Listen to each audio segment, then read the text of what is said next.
Just want to start off this episode of 100% Hockey with Millard and Shannon, offering my condolences, my deepest disappointment, John. You were not named as the consultant / search firm for the Toronto Maple Leaf general manager's job. There could be a silver lining here. You could be the general manager in the end, but I would have thought they would have leaned on you a little bit. I don't think I'm general manager material. Now, president, that's another story. President, because but general manager, I'm not general manager material. So got 3 general manager openings in the National Hockey League right now. Feels like a lot for in season in the NHL.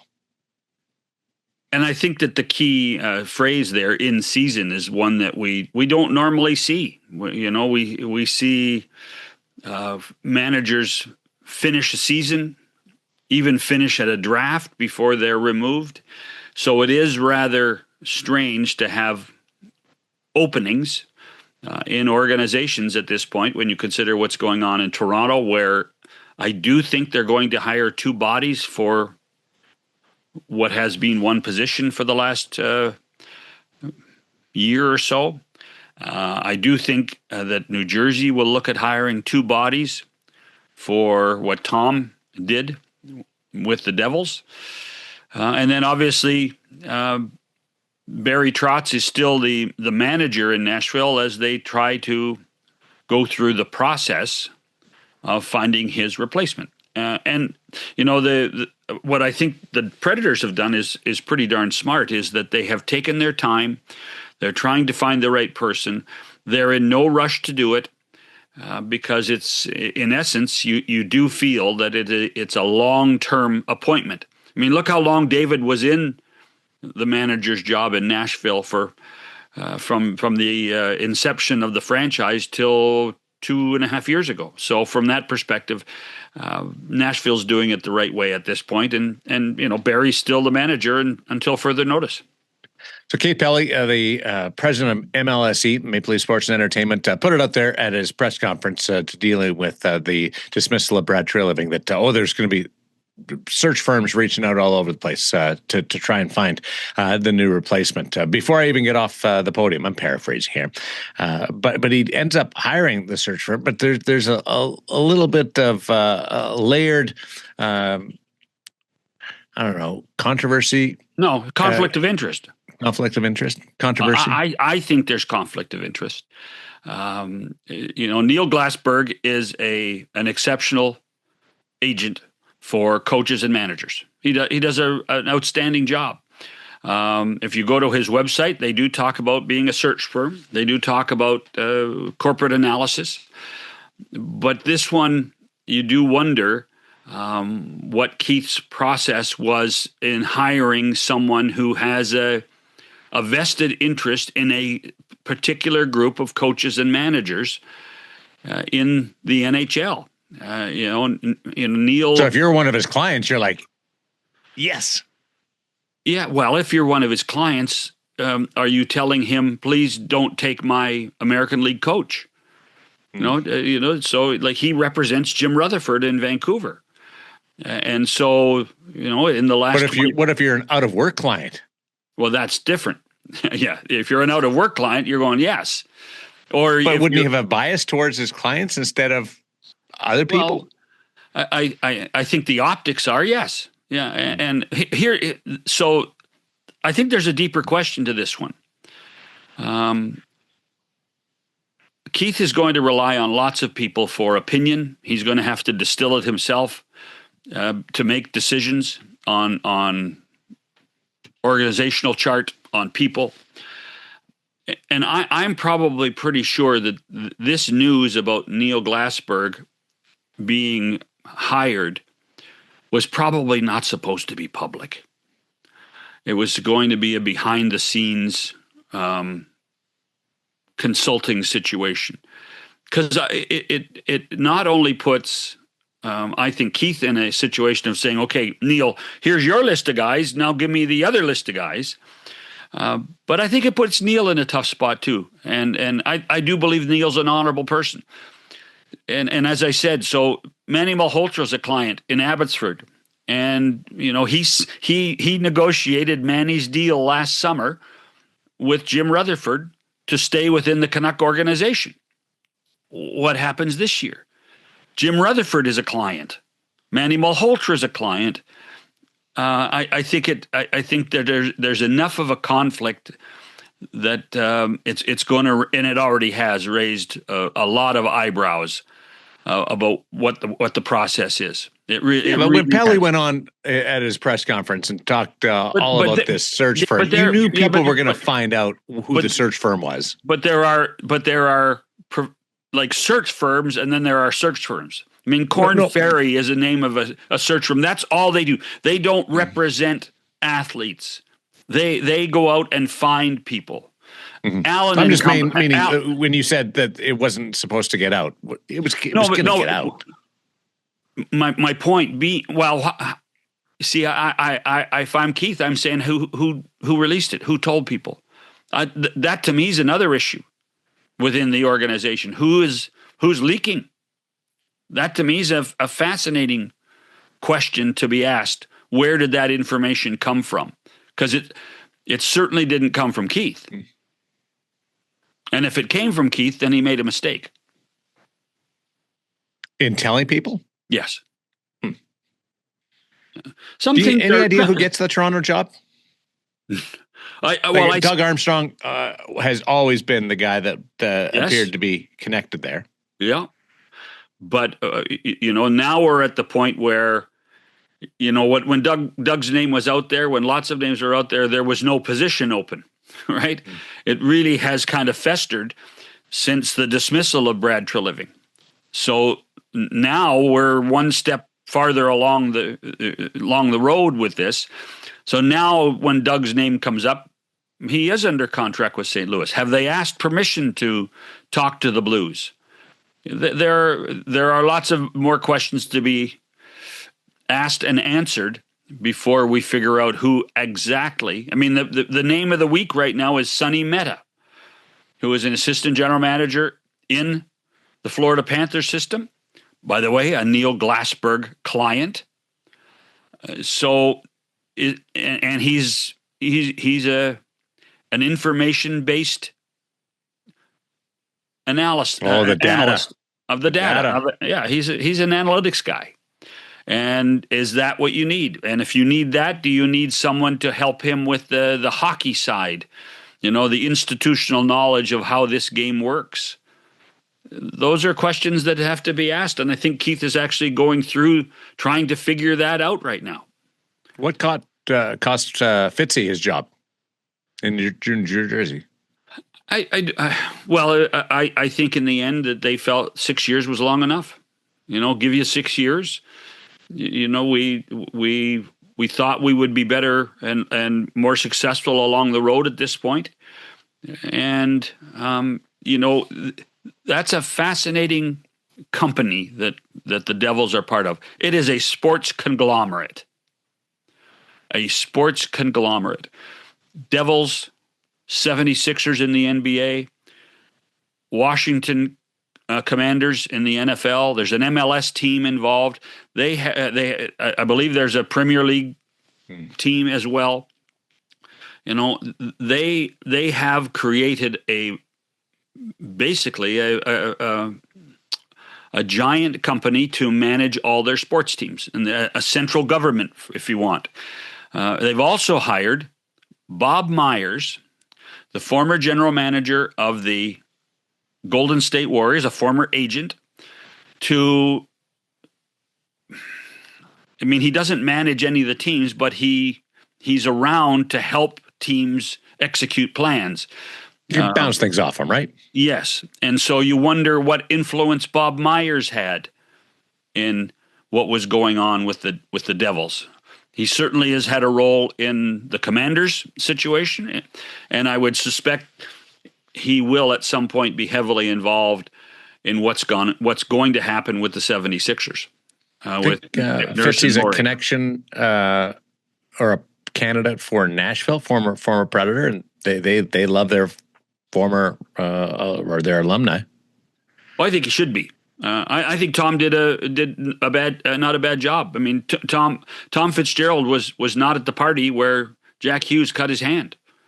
I think Tom tried to build a club that could play in 2026, and I think overall he accomplished that. Injuries, the one issue that will come up is, well, two issues really. How did he manage Dougie Hamilton? How did that work out? And why isn't Quinn Hughes a New Jersey Devil? How did that work out? Jacob Markstrom's one too. Yeah, but listen. Well, it is. 9 out of 10 managers would have tried to get Jacob Markstrom. Sometimes things just don't work. That was a popular move made at the time. And everybody was saying, well, I got to get a goalie. Okay. And Markstrom would have been high on a lot of people's lists. Tom won that trade, but lost the war. So or the perception is he should have sold the farm to get Quinn? Well, I don't know if he was even allowed to be honest. And I don't know whether if he had to shed cap space, shed Dougie Hamilton in order to do it. So I do think that there was a lot of pressure at the time when the noise was coming out of Vancouver that Quinn Hughes was going to be available. What would you give up to get Quinn Hughes? Billy Guerin was in a much better spot to give up young prospects because his team was a contender already. The two managers who have been let go, because you're right, Barry Trotz is still in control of the Nashville Predators. What about Kevin Adams? There's a third one too. Remember, he got fired. The two that have been let go since the trade deadline were in charge at the trade deadline. What does that say about the importance of that period? Because it used to be you can't let somebody operate your club at the trade deadline if you're going to make a change.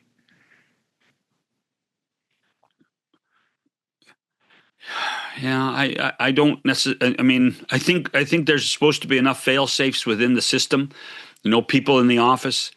Keith Pelly was in the war room on trade deadline day, and I mean, but he said he wasn't approving or no, but he was observing. Trades. He was observing things, I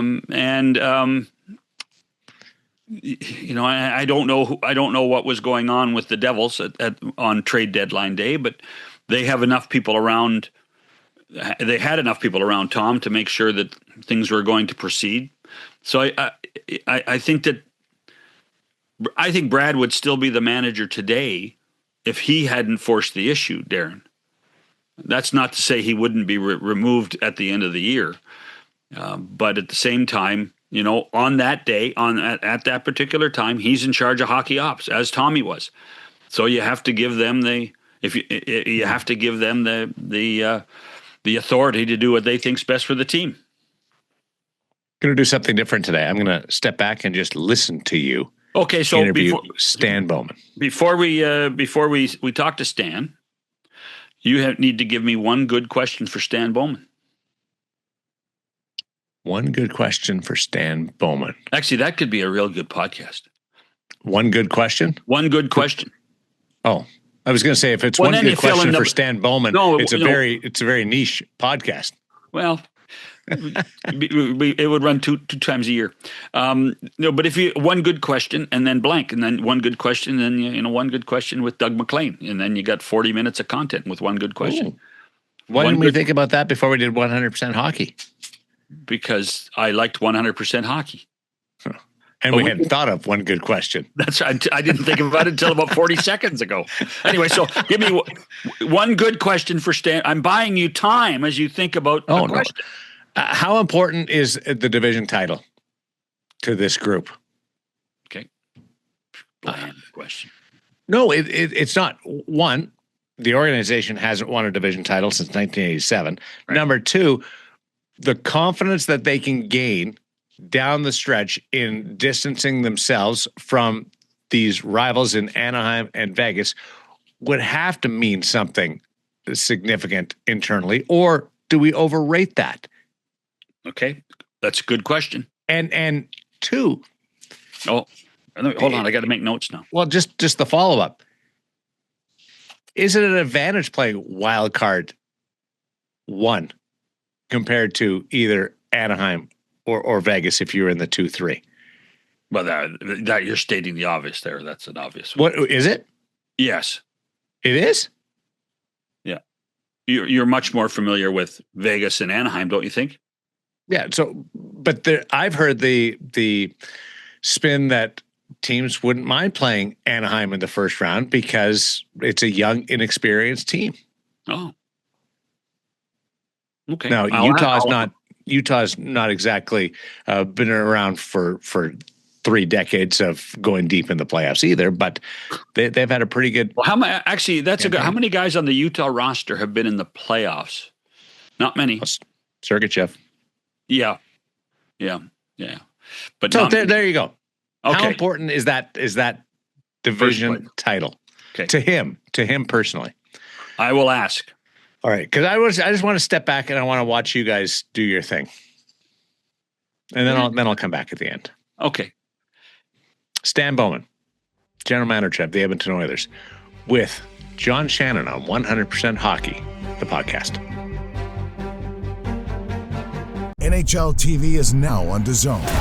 Hockey lives here. Here we go. Watch every game from every team. The best players in the world. And the coldest plays on ice. Watch up to 4 games at once for the ultimate NHL experience. Sign up now at DAZN. Welcome back to the podcast. Millard taking a well-deserved couple of hours off, joined by Stan Bowman, the general manager of the Edmonton Oilers. Stan, we catch you in San Jose. How would you describe what this last run for the playoffs is for your hockey club and the Western Conference? It's been an interesting year for our group. We haven't been able to put together much of a winning streak until last week when we finally won 5 in a row.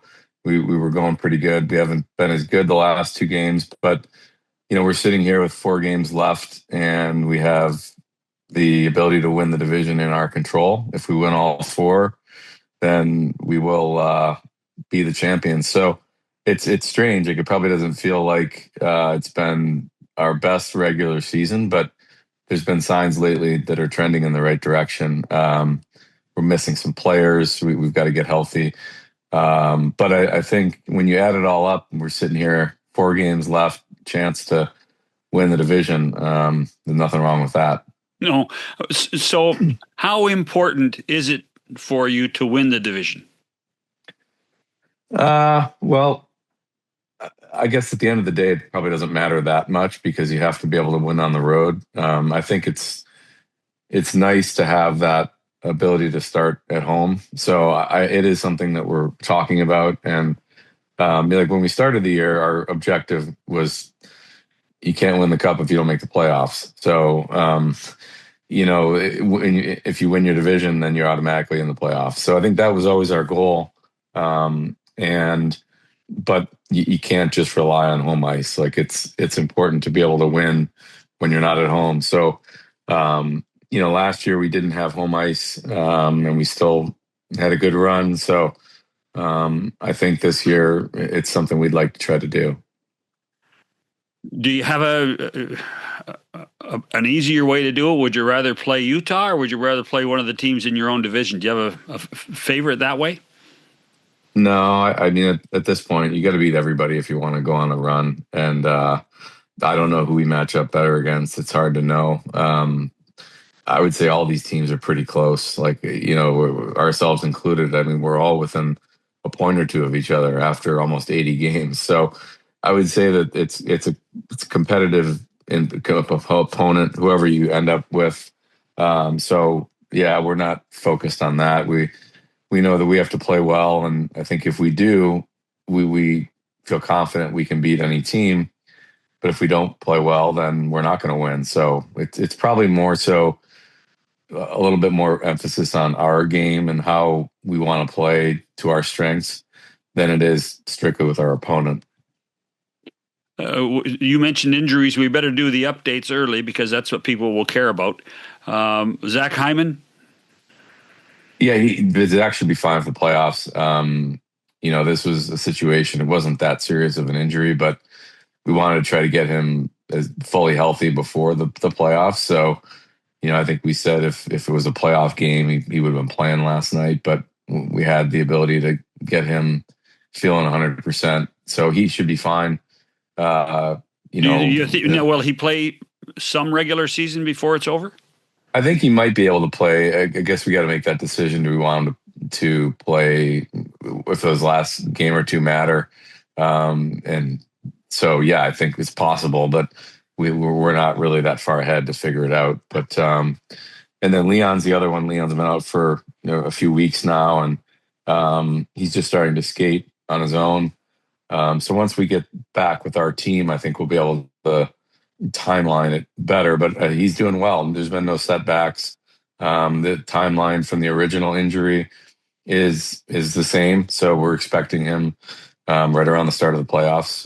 What day that will be, I don't know. Like, we'll know more once he gets back, like skating with our team. You do know the shockwaves it created when we saw a video of him in Germany.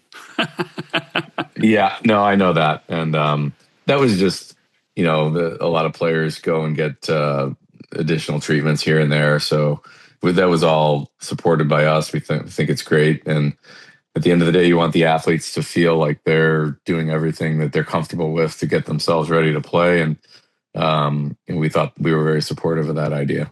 Actually, it's funny you say that because how many years ago that it ended up having to be collectively bargained going to get second opinions. I mean, there was a time when that really wasn't even considered. It's weird. I know. We've come a long way, I think, for the good of the game, though, and the good of the players. It's a demanding sport physically. So you want to give them the comfort. A lot of it's, at the end of the day, peace of mind, because there's great doctors everywhere. So it's not that any magical doctor, but I think it's, if the athlete believes that this is going to give them the best chance, then why wouldn't we be part of that and support it? And of course, you guys with Dr. Nadeau and you have a great group in Edmonton that have done some amazing things. I mean, Connor McDavid alone is a great indicator of that. When before you joined there, he actually, after he got hurt in the game late in the season, elected not to do surgery just because that was the approach that everybody agreed on. Yeah, I know. I heard a lot about that through Jeff Jackson, and that was an incredible process to get him where he didn't have to have a surgery. And you want to try to avoid that at all costs, because I think, once you have a surgery, everyone says you're never exactly the same. So, we've got a great training staff, and I'm happy that we have him on our side. Speaking of Connor, if I told you I thought he was playing his best hockey as an individual of his career, could you think that there's enough evidence of saying that? He's been unbelievable this year. I mean, and lately too. Like he played so good last night. Our team wasn't very good, but he was excellent. And I mean, his offensive game certainly gets the accolades because, it's hard to score in this league, and he makes it look so easy. But I've been impressed with having a chance to watch him play every day and get to see how committed he is to being a 200-foot player. And he's playing amazing. Like I hadn't watched him as closely as I have the last 2 years, but it would be hard to imagine he could play better than he is right now. So it's certainly a big boost to our team. You have worked around a lot of players that have that similar work ethic, guys like Jonathan Toews, and so you've seen elite players do it constantly. The amazing thing that, for me, what Connor does, he does it at such great speed. Yeah. Almost too fast sometimes, Stan. It is. I mean, the part that's amazing is his speed is impressive, is like to be able to move that fast. But the thing that's even more amazing to me is to be able to process the game like mentally that way, and to be able to know what that next play is before it's even materialized. I think like he not only skates fast, he thinks fast. He can he can do everything, and it's really hard. I mean, there's a lot of guys that can skate fast in the league, but to be able to then, put together the stick skills and also the anticipation, the reading of where your teammates are, the reading where the defenders are, and how to manipulate them. Yeah, he's a special player. How much interaction would you have with him on a daily basis? On a daily basis, more just casual stuff. But I think we try to keep a connection. He's a student of the game, and he's very curious. Like, he wants to know what people think and ideas on how to get better. So I think it's really finding that you don't want to over communicate and try to put too many ideas in their head. But you're always there to support and talk about things in his game, or also just about our team, because he's the leader of the team and he understands, how it's been an up and down year. So that, as you go through that, you want to get the opinion of the leaders and find out what they're seeing. And you don't always see it the same way, but they're looking at it through a different lens than we are sometimes. And I think sometimes you can learn from each other. Like, I can see, and I have seen things from a different perspective just by listening to him, and hopefully occasionally I can say something that might be interesting too. So that's how it usually works the best. Does he push you? I guess he does, but not in like explain that to me. Not like who do you think you are kind of way, but more but I would say, like, is he saying, hey, listen, here, we need some help here, or we got to watch ourselves there, or would he be one of those guys? Yeah, I think he would speak from how it feels to be like on the ice, or like, this is what it feels like, and this is what I think. And sometimes how players feel, how they feel is how they feel. Mm-hmm. But then that's sometimes you can say, but you got to also look at it from a different perspective. Maybe you didn't see it this way too, because I think that at the end of the day, they have a better feel for it than I do. I mean, they're on the bench or on the ice, so I'm not going to try to overrule him. If anything, I can bring up things like that I have seen, not only with our team but through other teams, and we watch a lot of hockey, and you make observations about what makes certain teams successful and things that we could maybe take parts of. But I think at the end of the day, you have to be who you are. Like, I don't think you ever want to try to just emulate another team, because it's a different dynamic. I think that's what makes our sport pretty interesting, is it's a team sport, more than any other sport, because the best players are playing a third of the game. So 2/3 of the game, they're not even on the ice. So you have to have more players contributing. And also, it's just, there's a lot of nuances to the game. It's like, things that happen, set up things that happen in the next shift or the shift after. Like, everything is sort of connected in the game. So if you're struggling on the forecheck, it's going to impact you, not only not recovering pucks, but it's going to impact the way that you defend the neutral zone, which then impacts how easy they get in your end. And when they're in your end, can you break the puck out? Like, everything is connected in the sport. So usually the players are focused on what they think is like sort of the main issue at the moment why we're struggling. And usually that's part of it, but it's often connected to something else that's happening in the game. So, you're trying to explain to them that there is a reason that we're struggling in an area, that it's not just fixing that one little thing. It's actually some things that happen leading up to that shift. That sounds like you have to preach, and not that you're different than any other manager, but you have to preach patience. Yeah, that's a word that I've used a lot, and it's hard because I think what's amazing about the best players, is Connor and Leon and Bush, and those guys are like, they are incredibly driven to help the team win, and they want to help. Mm-hmm. And I think they want to do everything, every shift.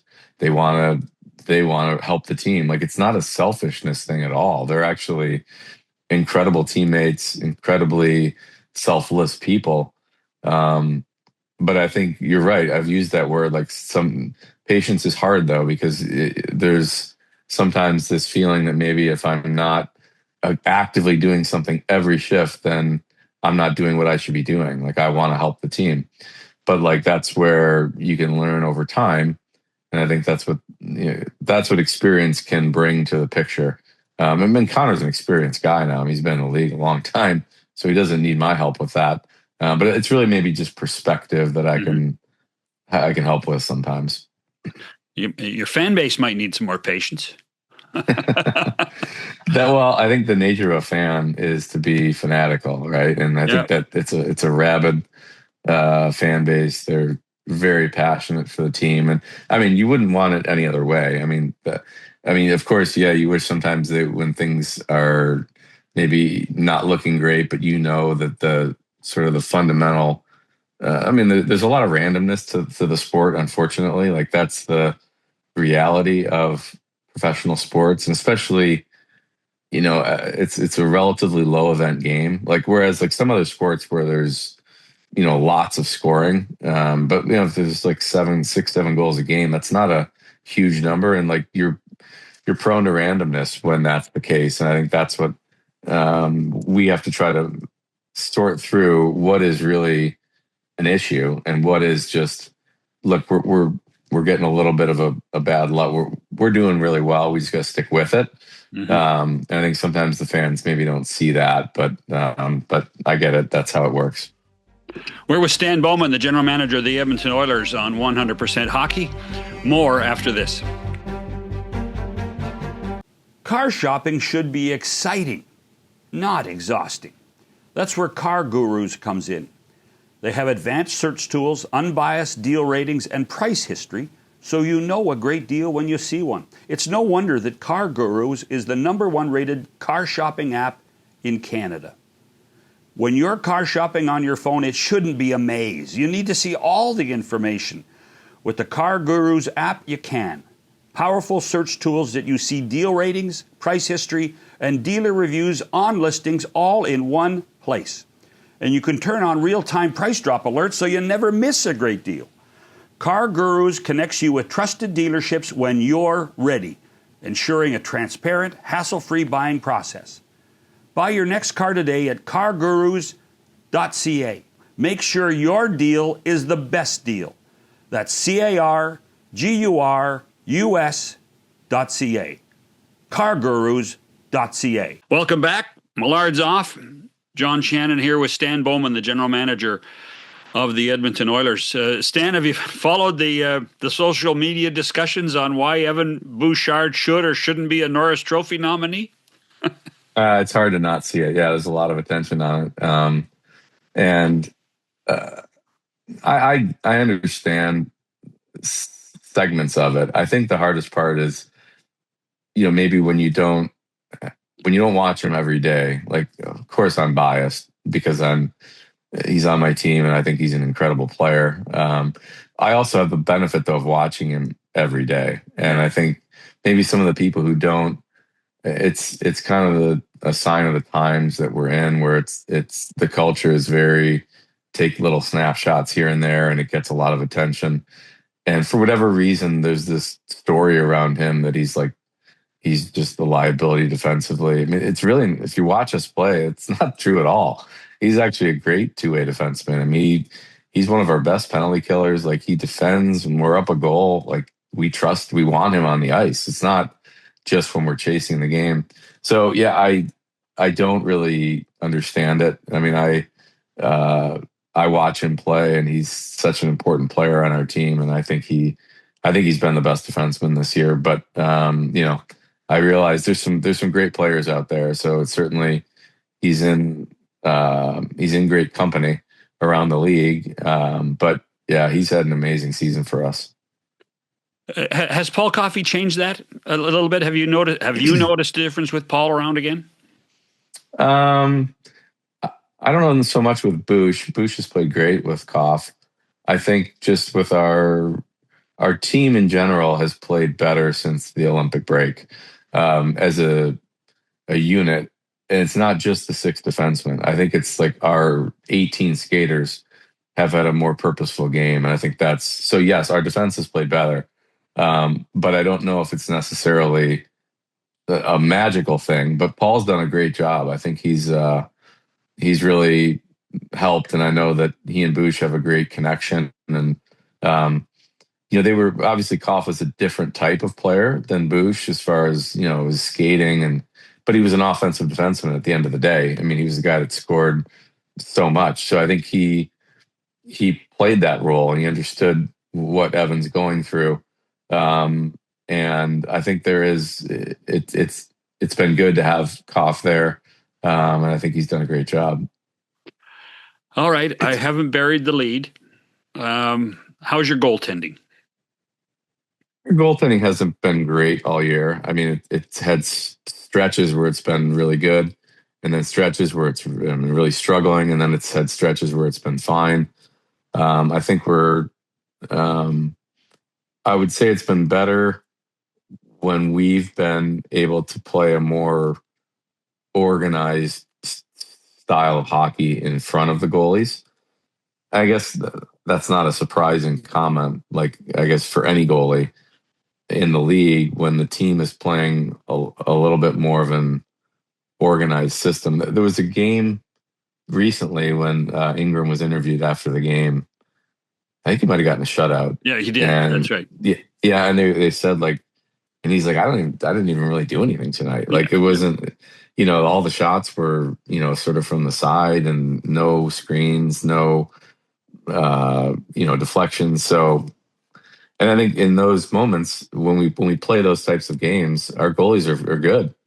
I think what they haven't been good at is when we're struggling to be able to save the day for us and overcome just some really loose play in front of them. So I would say it's a combination of, we want them to play better than they've played. But I think when we play well, our goalies are not the issue at all. We haven't had games this year when we've been playing a good game and they just lose the game for us. It's more so they don't cover for us when we're off our game. So that's how I would see it for both guys. It's funny. It's almost, you have to ask the question, does the goaltending give the team confidence or does the rest of the team give the goaltender confidence? And it doesn't seem to happen very much at the same time. Mm-hmm. Fair? That's true. Yeah, that's true. I think that's true. And but I think that we're capable of doing that. Like, we've seen stretches of both this year, and I think it's been better lately. So I would say I'm encouraged more so heading into the last few games here than I was probably 6 weeks ago. And I know it's Chris's decision, but if the playoffs started tomorrow, I would assume it's Ingram. Yeah, he's played more down the stretch in the last probably 3 weeks than Jari's had a few starts here and there. So it is. I leave that to the coaches. At the end of the day, they have their conversations. We do talk about it. It's not that I'm not involved at all, but I would say it's the goalie coach and Chris that will make that choice. I must admit, I do feel bad for Tristan because there was, he was a local hero as a junior player. He coming back, it was supposed to work, and it just seems, and even the game in Salt Lake City, Stan, he made some unbelievable saves. I know, and yet, Schmaltz comes down the wing, and it's over his shoulder, and it's just, you're going, what consistency can be created for him to stay at that level? I'm sure Peter's been shaking his head too, right? Yeah, it is hard. Certainly the spotlight is on the goaltending in Edmonton. I mean, that's the one thing I've noticed more so than it wasn't that way in Chicago. We had a lot of great players there too, and people get on Crawford sometimes, but I always thought Corey was sort of underrated with his effectiveness as a goalie, but it was never to this level. Like, the goaltending, the spotlight is bright in Edmonton for goalies, and that's just the way it is. Whether it should or shouldn't be, that's not for me to say. It is. That's the way it is. So all you can try to do is adapt to it. Yeah. We haven't been able to talk about your acquisitions. You happy with the guys you got at the deadline? Yeah, well, I guess Colton Dog scored last night, which is great. He's only played a couple games. He got hurt. He had a few really good games when we first got him. Then he got injured, and he was Right. he was out for about 4 weeks. So nice to see him get back in his first game and score. But Murphy and Dickinson have been a big part of the turnaround for our team. Really, I think looking at the trade deadline, we were looking at different options and trying to decide which direction to go. And um, I really believed going into those decisions that the success for us was trying to build a team. Mm-hmm. And I know it sounds simple, but you're not just a collection of players. You're actually a purposeful team where guys have roles. And I think Darnell's played some of his best hockey since he was put in on the pairing with Connor Murphy. They've been excellent. I think last night they led the team in ice time, which is pretty rare. Usually Bouchard is always our leader in ice time, but I know Murph and Nurse have been playing a lot together. So I think that's what Connor is very good at. He understands his game very well. He doesn't try to get outside what he's really good at. He takes pride in being a guy that's hard to play against and simple and physical and getting in the way of shots. I mean, he eats a lot of pucks. Penalty kills improved. And then up front, Dickinson has been able to come in and give us another center. I mean, obviously we haven't had Leon, so we only had a few games when they were all together. And I think, but Dickinson's able to essentially play against anybody on the other team. So when Leon's healthy, we'll have three centers and then by extension, three lines that our coaches, especially playoffs, like playoffs are it's almost a different sport than the regular season. Matchups are so important. You play the same team, 7 times in a row, and matchups are critical. It's not as important in the regular season because you're just playing a different team every night. So matchups matter, but I think Dickinson's mindset as a player is I'm going to go out there and I'm going to shut down those good players and really frustrate them. And not a lot of guys want to sign up to do that because there's not a lot of glory in it, really. I mean, you're not taking risky opportunities. You're not going to score a lot because he doesn't take chances. And sometimes to score, you got to take chances. But he knows that's not his role. So I think it's helped stabilize our group. And I think it's a big reason why our team collectively has played a better brand of hockey since the trade deadline. And that speaks to that secondary unit of players. I was going to say secondary scoring, but it's not necessarily always scoring. But guys like Podkolzin and Savoy have really improved their game as well, correct? Yeah, both those. I mean, Pods has been great. Really, even going back to last year, he's such a throwback player. Like I feel like there's not as many players like that. Does he remind you of anybody? He's probably a more physical version of we had Brandon Saad in Chicago, who was a really good line mate with Jonathan all those years. Hossa, Saad, and Taves were a great line. And I think that Pods is more physical than Brandon ever was. He'll fight. He's a good fighter. He's surprised a few guys in some of the fights he's had. But he's just such a hard, tireless worker. Like his work ethic and his willingness to do the grunt work. And he was picked high for a reason. He's got skill too, but he doesn't lead with the skill. He leads with the simplicity and the work ethic. And I think Matt Savoy has done a great job as he started the year really as more of a bottom of the lineup penalty killer. And he stuck with the penalty killing, and the coaches use him a lot.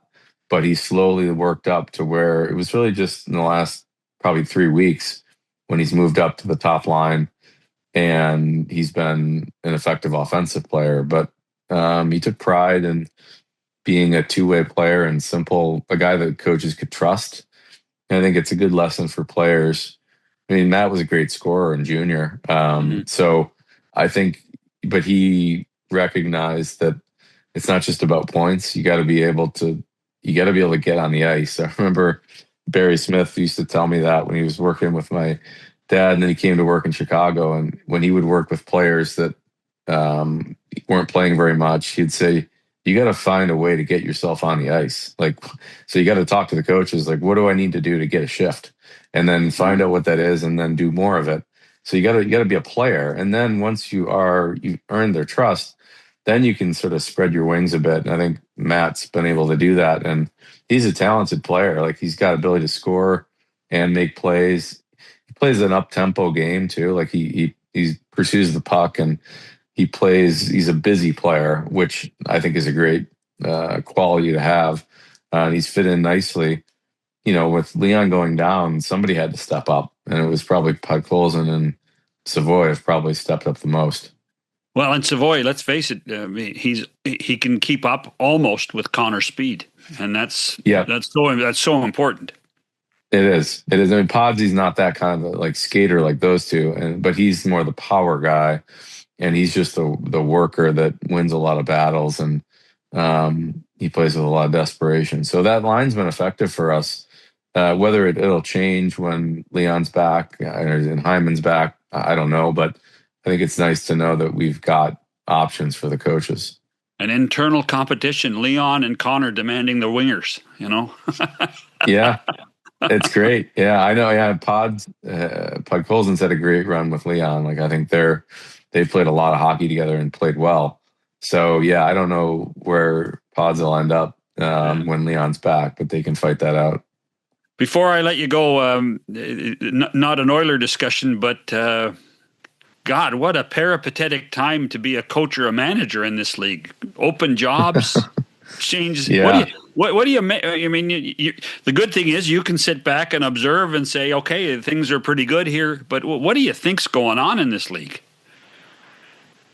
Well, I think it's probably a sign of the times a little bit with the way we are. I mean, it's a demanding. I mean, I guess it goes back to there's a lot of parity, and I don't know the stat. You might know it, but there's more turnover this year in playoff teams than there has been in the last number of years. We have like almost like half new teams in the playoffs. So that's good and bad in the sense of everything's close and there's not a lot of difference between a lot of teams. So I think when that happens, there's pressure points, and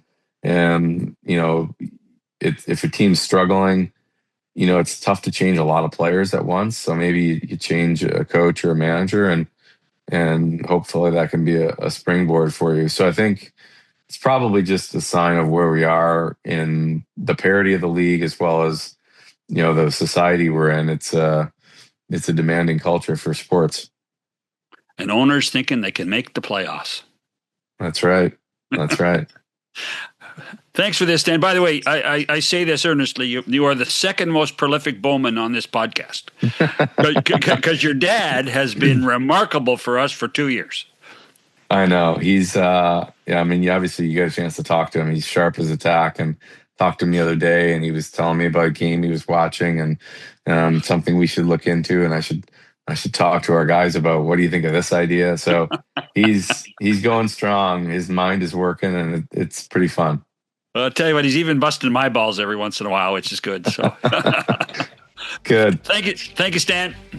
Yep. Thanks, John. Darren and I'll be back after this.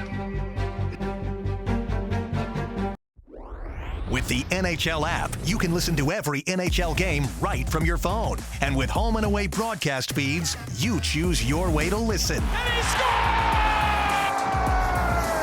Whether you're at work, at the gym, or stuck in traffic, the NHL app puts you right in the action all season long.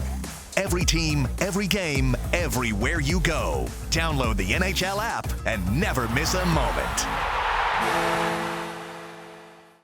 Just thanks for asking my question. I appreciate it. You got it in there. The thing about winning the division is you get a banner. It's something for the fans to celebrate, and you can do that in different ways. You can build a banner for anything.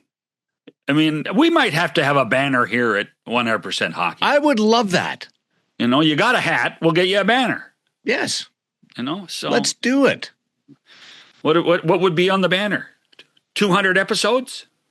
Yes. Okay. A million downloads? Then we can go all around the rooms. I think it'd be great. The ceiling's a little low for a banner.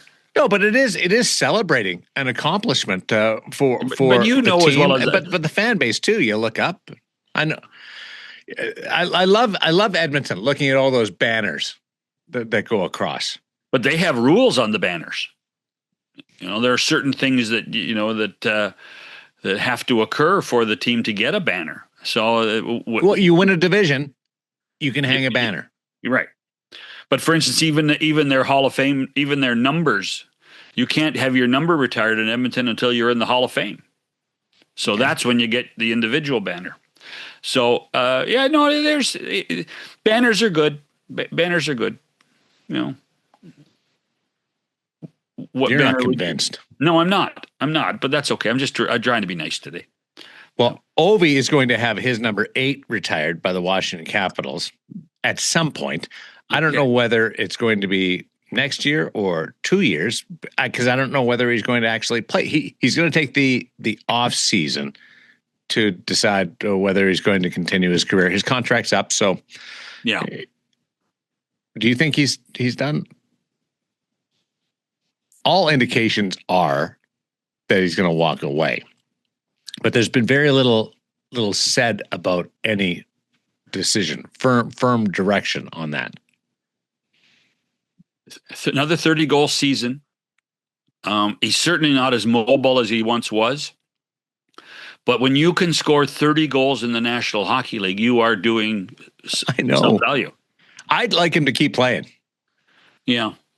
This is so reminiscent to me of Wayne's last year in 1999. What was Wayne, 9 goals? He only got 9 in his last year, but his back was struggling to play. And he decided the Saturday before the regular season ended, 8 days later. And then he played his last game in Canada in Ottawa on a Thursday and played his final game at the Garden in New York on a Sunday afternoon. So he basically gave people a week to celebrate. And it was fascinating. In fact, it was John Davidson on the Satellite Hot Stove on Saturday night said, "Guys, I'm hearing that Wayne Gretzky's going to retire. He's 99.9% sure he's going to retire." And there was only one person that would have told John Davidson that, and that was Wayne Gretzky. And so that created the wildfire for a week. If Ovechkin told somebody today that he was retiring, it would create a tremendous amount of attention for the Caps, for him, and for hockey for the last 6 or 7 days of the regular season. Let me ask you this question: Wayne Gretzky, when he retired, the following June, so 2 months later, the Hall of Fame committee put him in automatically, waiving the 3-year period. Yeah. And so he was inducted. His induction ceremony was in November of 1999. At the time, they said Wayne Gretzky is going to be the last person to be inducted with the short window. Would you change that for Alex Ovechkin? Yep. Yeah, so would I. I almost wonder if it'd be disrespectful if you didn't. Well, except there are now rules. I mean, it's in the bylaws. The bylaws are the bylaws.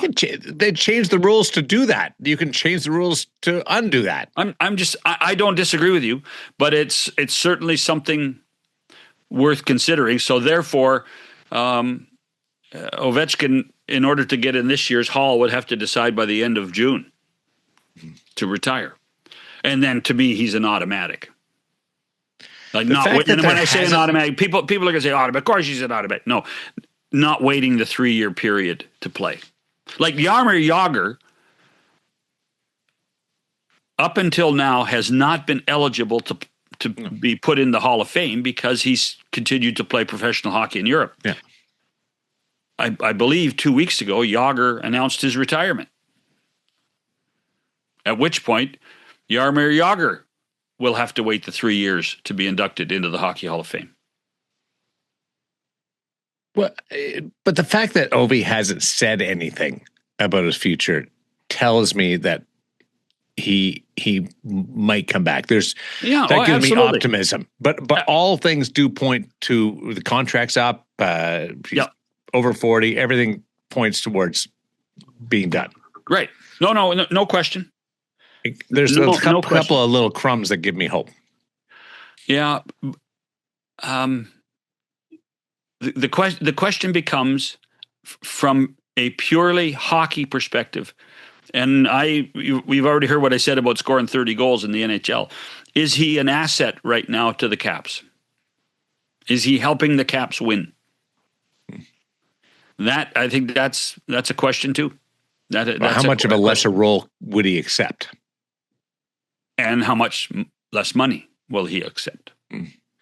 Or do you just automatically roll over and give him a 1-year deal with the same number attached to it?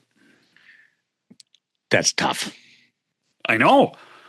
So there's lots of... There's got to be some negotiation, some wiggle room on Ovi's part there. He's Alex Ovechkin. He's the greatest goal scorer in the history of the National Hockey League. I wish he was closer to 1,000 goals, because then it would be a no-brainer. But that's going to take multiple seasons. They can fudge that one and say he's got 1,000 goals now if he had playoff goals, which they've done. Right. Which they've done. Good job with Stan. No, he's a good man. He's good. He doesn't talk like his dad, but he's a good man. Mm-hmm. I think we should do that more often, where I just sit back and learn from the man. You learn from the man. Stan's the man. So, and then we could name that segment "One Question." It's 100% hockey with John Shannon and Darren Millard. And here's John with one question. One good question. It has to be a good question. Scott Oak on Friday, who's, speaking of guys retiring. Love Okie.